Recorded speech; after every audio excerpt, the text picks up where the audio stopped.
I know that some of you here or some of us viewing our Mass are in favor of divorce and for the right reasons. Naintindihan ko po, I understand.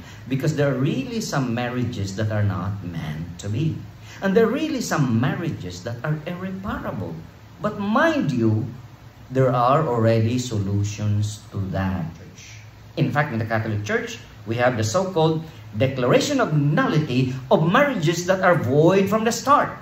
What are marriages void from the start? For example, if you were just forced to marry outside the church, sa civil, you can have both declaration of nullity and annulment. What's the difference? Annulment is valid marriage.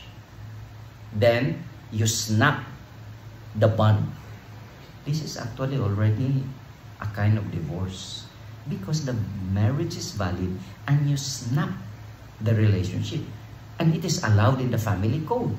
So, whether it is valid, void ab initio, invalid from the start, or valid but something goes wrong and then there are elements there that will qualify your marriage for annulment, you can put an end to that marriage. So why introduce divorce? You're removing the last line of protection to a marriage, to a marriage that is valid. You know, the trials and the troubles in marriage, sometimes it can make your relationship strong. So there are really differences in your character and your upbringing, sometimes in your culture. So be prepared. There are always difficulties in marriage, but that's part. It sweetens the marriage and it also shows to the children how to deal with conflicts. It makes also the children strong so that when it's their time to marry, then they have a good family to look back how you deal with crisis situation. That divorce is not always the best solution. There's no need to pass the divorce law because we have solutions to marriage that are not meant to be. What about case of battery? Yung nambubugbog na asawa. We have solution to that. Vow C.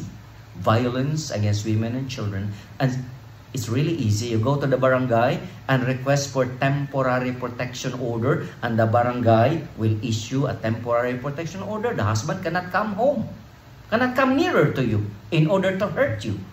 Because this is a TPO. If you want it permanent, you go to court and the court will issue a PPO. Permanent Protection Order.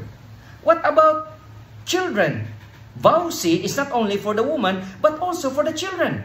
Violence against women and their children. So if you hurt the children, actually, you can go to the barangay and issue and have a temporary protection order issued in your favor so that the husband cannot continue to hurt your children. And good news to the women.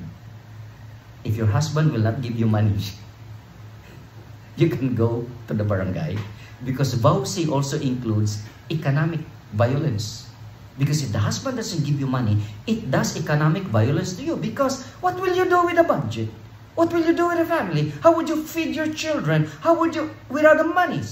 There are lots of laws already to address hopeless problems in the family. Why pass divorce? Is it necessary? Divorce is not necessary because hopeless cases, we already have enough laws to protect the women and the children. We have already declaration of nullity, or you file an annulment, or you file for your protection using Vow C law and lots of laws protecting women and their children. It's not necessary. It's not beneficial. Why? The children. The impact of divorce on children. Consider the United States. We have children bringing guns and killing everyone in the classroom. Thank God it's not happening yet in the Philippines. But that is the lasting effect of divorce on children as they grow up deprived of love and only seeing hatred all around them. They imbibe the hatred and so they become very violent and uncontrollable. It's not beneficial.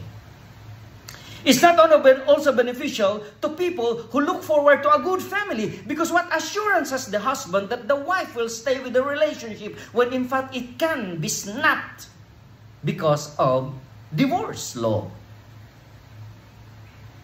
How beneficial is it to a woman who dreams of building up a family until death do us part, when the husband, anytime when he sees a younger girl with better figure than she has because she has already delivered so many children, the husband can end it anytime? And the children, I already said that the children, collateral damage. According to the Constitution, Article 15, somewhere there in the paragraphs, children have the right to be raised in a good family. Section 2 of Article 15 of the of the Constitution, it says, marriage, an inviolable social institution, is the foundation of the family which the state must protect. Question: does divorce protect the family? The Constitution commands the state must protect marriage. Is divorce the best protection to marriage? The third point, is it practicable? Hindi pwedeng gawin, mga kapatid. It's not practicable because Constitution Article 15 says marriage, an inviolable social institution, is the foundation of the family which the state must protect. Then we have Article 1 of the Family Code. Family Code is a special law.